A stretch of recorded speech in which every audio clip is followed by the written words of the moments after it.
Hi guys! So, dito tayo ngayon at nagpapaaraw at nag-jogging, no? And may gusto lang ako i-share sa inyo.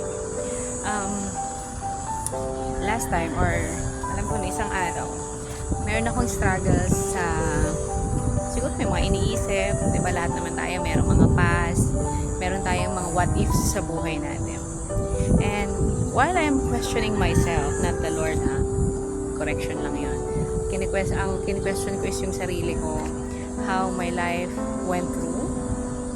Ngayon, kung ano yung dati, though inayos naman na ng Lord naman talaga yung buhay ko. Like what I said, dinala niya ako dito sa Bulacan, dinala niya ako dito sa bahay.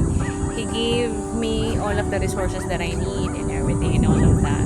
And still, I am thinking of the past, of the what ifs. You know what? Dahil social media na talaga yung nagpapatakbo sa atin ngayon, may pinakita siya sa akin in social media while I'm scrolling my phone. And this is the verse that he gave me.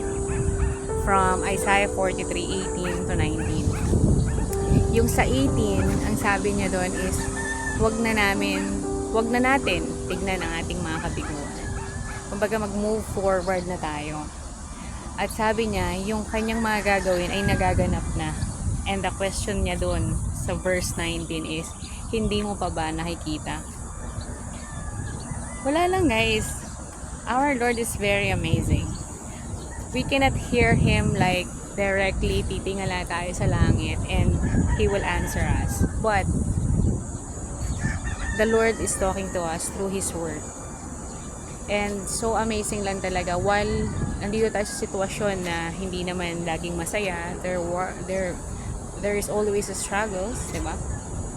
There's always a questioning, but the Lord is talking to us, especially guys kung talagang nasa season kayo ngayon na kinikilala nyo ang Lord, talagang nagiging sensitive ka, kasi me myself, I'm praying for discernment. Gusto ko talaga siyang maramdaman and makita kung ano yung mga gusto niyang gawin sa araw-araw kong buhay. And yun nga, diba, tinuturo ko din sa mga friends ko na when you pray, ask for awareness that God is doing miracle every day in your life.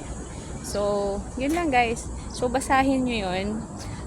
Pa-flash ko din yung verse later, pero basahin nyo yung verse from Isaiah 43:18 to 19.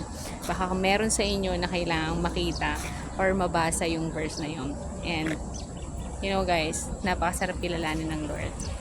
Kaya, don't forget to read your Bible, to know more about our God, to know more about Jesus. Bye-bye!